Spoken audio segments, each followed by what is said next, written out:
Unlocking your fretboard is essential if you want to play guitar without limitations. In this episode, I'm going to show you a chromatic exercise to help you know your guitar inside out.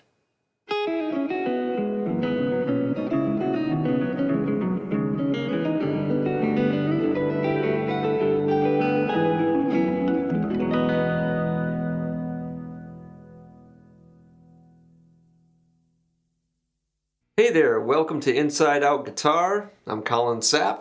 Today I'm going to talk to you about fingerboard mapping, fretboard mapping.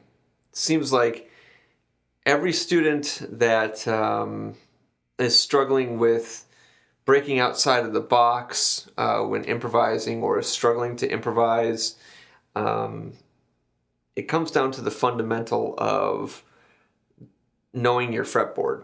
Do you know where your pitches are?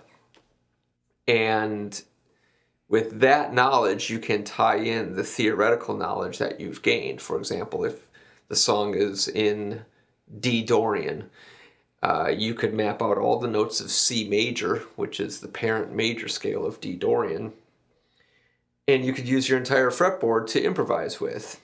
But a lot of people just look at one part of the neck to play a scale in and say, okay, well, I'll just use these few notes over here, but you're neglecting the rest of your fretboard. So that becomes a problem when it comes time to really express yourself. Today, I'm going to show you one exercise that is helpful for mapping your fretboard, and this will be the first of many installments of different ways to really get to know and master your fretboard. So this is called linear fretboard mapping, and it involves a metronome.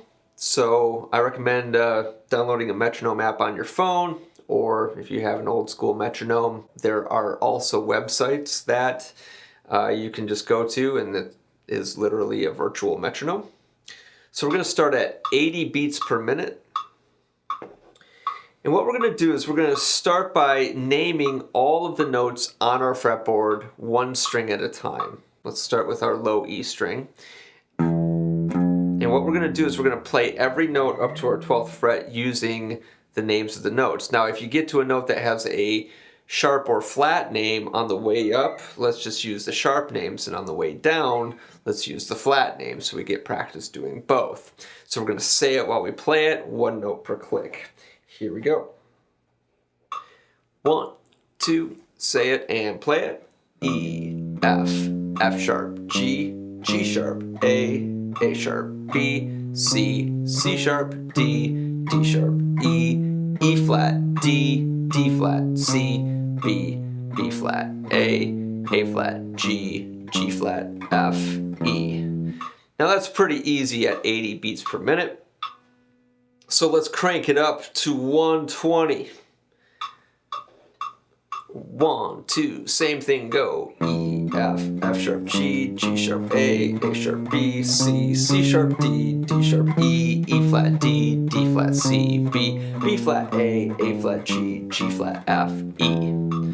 Alright, if you're hanging in there at 120, let's see if we can crank it up 40 more beats per minute to 160.